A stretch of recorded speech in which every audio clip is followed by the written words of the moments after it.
Yanvar-fevralda Azərbaycanda işə götürənlər 108.312 manatdan çox vəsaitin işçilərə ödənilməsini gecikdirib. Əməkdaşımız Fidan Mədətovanın müsahibi Dövlət Əmək Müfəttişliyi Xidmətinin nümayəndəsi Solmaz Ələkbərovadır və indi o suallara aydınlıq gətirəcək. Hər vaxtınız xeyir olsun Fidan, buyur təfərrüatları eşidək.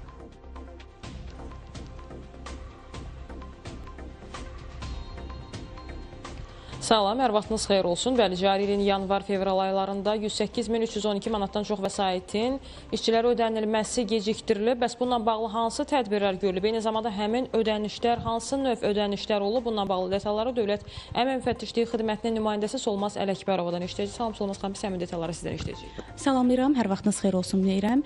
Sizin də qeyd etdiyiniz kimi Əmək və Əhalinin Sosial Müdafiəsi Nazirliyi yanında Dövlət Əmək Müfəttişliyi Xidməti tərəfindən sosial xarakterli ödənişlər olan 108.000-dən çox vəsaitin 2026-cı ilin yanvar və fevral ayları ərzində işə götürənlər tərəfindən işçilərə ödənilməsinin gecikdirildiyi müəyyən olunub və görülən tədbirlər nəticəsində həmin vəsaitlər yenidən işə götürənlər tərəfindən işçilərə ödənilib. Həmin ödənişlərin 96% əmək haqlarından, 4% müavinətlərdən və zərərə görə ödənişlərdən ibarət olub.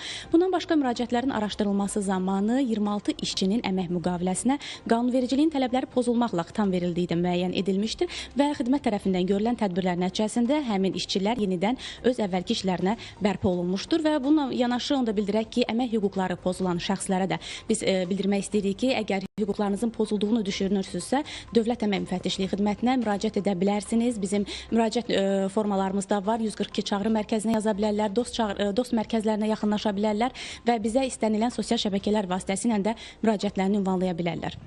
Təşəkkür edirəm Solmaz xanım. Çətin detallı informasiyalara görə və bəli bir də vurğulamaq istəyirik ki, məhz cari ildə işçilərə ödəniş vəsaitlərin gecikdirilməsi ilə bağlı informasiyalar vardı və biz bununla bağlı hansı tədbirlər görüldüyünü sizlə bölüşməyə çalışdıq. Hələ ki bizdə son detallar bu qədər idi. Söz yenidən sizə ötürürük. Hər ikinizə də təşəkkür edirik.